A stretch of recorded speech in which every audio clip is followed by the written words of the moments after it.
Rams, Bears, Sunday night, overtime.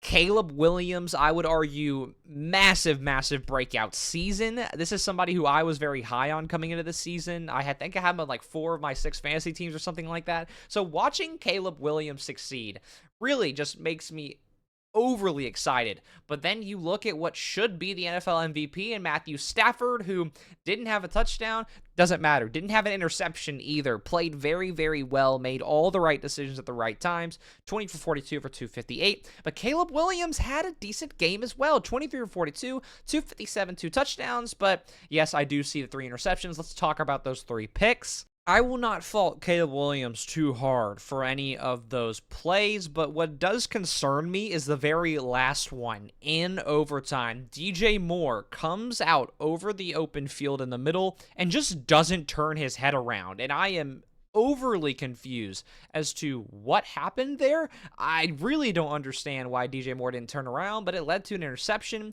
Another example of wide receiver miscommunication was the pick that was aimed towards Luther Burden, who, by the way, has been incredible, and I'm very excited to see how he develops alongside this Bears team. But I don't know what happened with those receivers. The Bears have been very, very good at these late fourth quarter comebacks. I believe they've had 7 this season alone, and Caleb Williams is that guy, even with this loss. He is absolutely incredible. DeAndre Swift had a decent game, 19 carries for 76 yards, but Kyle Monangai has been a very, very large sleeper pick across the NFL. He was incredible and also extremely confident. On a 3rd and goal late in the 4th quarter, tried to hurdle over a Rams defender, and there's just very few players who I think see a scenario.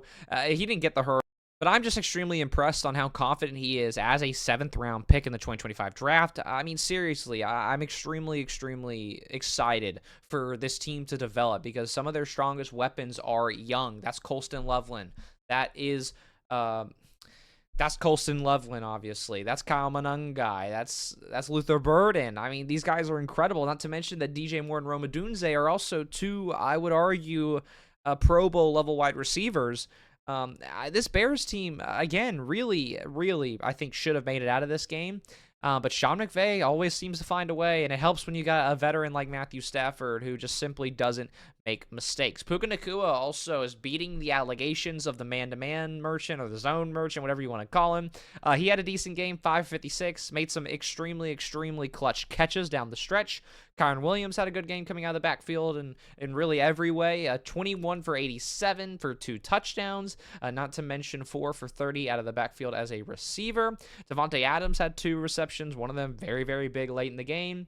And on the defensive side, if I had to give a defensive player of the week, I guess I would argue, I'm giving it to Jaquan Brisker. He was incredible in every aspect of the field, had everything covered, sealed the edge off really well, found a way into a sack, almost found his way into a pick. And again, he's young, came out of the 2022 draft. He was great. But also on the Rams side, they had a lot of players stand up and make plays as well. Nate Landman, the linebacker as well, was incredible this game. Cam Curl, incredible this game.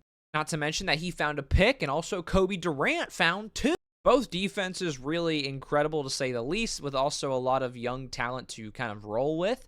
But Chicago absolutely had this game. You get the late comeback. You get the Caleb Williams throw of dreams into the back of the end zone to Cole Kmet. You then stop Matthew Stafford on the first drive of overtime, but then you throw the interception to DJ Moore, and then at that point, the game was over. So for Bears fans, one of them, a very good friend of mine, I absolutely feel for you, but you should at least know that that guy who paints his nails, Caleb Williams, he is the truth. He is the future for your team right now, and you've got a lot of weapons around him who are only going to get better as time goes on.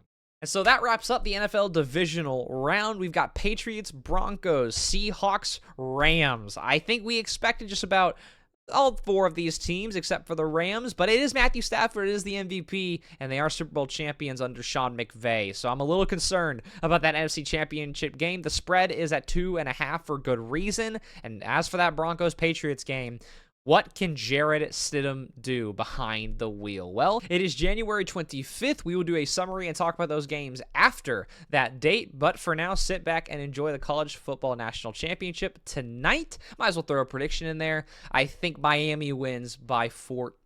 So that's all I got. I'm DJ TJ. See you guys next time.